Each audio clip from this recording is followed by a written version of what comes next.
আপনারা জানেন যে আমার নামও মামলা আছে, আমাকেও মিথ্যা মামলা দিয়ে হয়রানি করতেছে। আমরা কারো রক্তচক্ষুকে ভয় পাই না।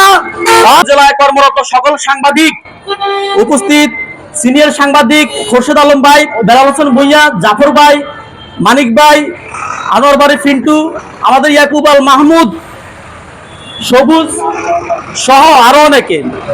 আসলে আপনারা জানেন শুধু আমাদের এই সোনাইমুড়িতে না সারা বাংলাদেশে বিগত সরকার, ইউনূস সরকার থেকে শুরু করে এই পর্যন্ত যতগুলো দেখেছেন যে সাংবাদিক নিপীড়নের একটা মহাযজ্ঞে মেতে উঠেছে এক শ্রেণীর লোক। আপনারা জানেন আমরা সাংবাদিকরা, কলম সৈনিকরা আপনার যেই সমাজের যেই অনিয়মগুলা, দুর্নীতিগুলা সেটা তুলে আনার চেষ্টা করি আমাদের লেখালেখি এবং কলমের মাধ্যমে। তো আপনারা জানেন সাংবাদিকরা অন্তত তাদের প্রতিবাদের ভাষা হয় কলম থেকে। আর এই সাংবাদিকরা জাতির দর্পণ। আপনারা জানেন সাংবাদিক সমাজ হচ্ছে রাষ্ট্রের চতুর্থ স্তম্ভ।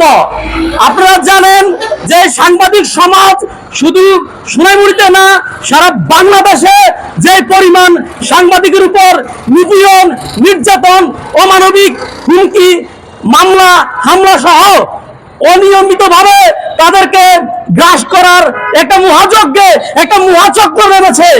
প্রিয় সাংবাদিক ভাইরা, আপনারা জানেন আমরা কারো রক্তচক্ষুকে ভয় পাই নাই।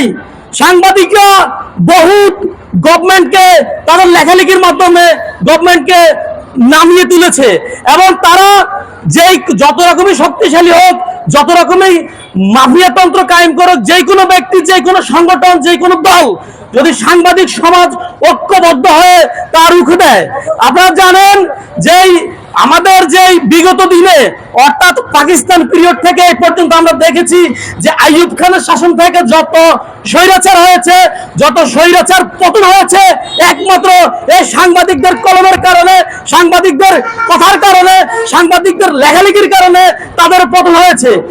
আমরা কারো রক্তচক্ষুকে ভয় পাই না। আজকে আমাদের এই সাংবাদিক গুলজার হানিফ, তাকে যেই ভয়ভীতি প্রদর্শন করেছে এবং হত্যার হুমকি দিয়েছে, আমরা সাংবাদিক সমাজের পক্ষ থেকে এর তীব্র নিন্দা এবং প্রতিবাদ জানাচ্ছি। প্রিয় উপস্থিতি, আপনারা জানেন যে বিগত দিনে অর্থাৎ যারা যেই সাংবাদিককে মিথ্যা মামলা দিয়ে, মিথ্যা হামলা দিয়ে, মিথ্যাভাবে অহেতুকভাবে গ্রেফতার করে, হয়রানি করে, হামলা শিকার হয়। ধরুন আমরা মুপাশের একটা নিউজ করি, নিউজটা কারো পক্ষে যায়, কারো বিপক্ষে যায়। কারো যদি পক্ষে যায় তখন বাহবা দেয়, আর বিপক্ষে গেলে তাকে মামলায় জড়িয়ে দেয়, তাকে মিথ্যা মামলা দিয়ে কারাবরণ করতে হয়। যেমন আপনারা জানেন যে আমার নামও মামলা আছে, আমাকেও মিথ্যা মামলা দিয়ে হয়রানি করতেছে। প্রিয় উপস্থিতি, আমরা প্রশাসনের কাছে সুস্থ একটা তদন্ত দাবি জানাচ্ছি।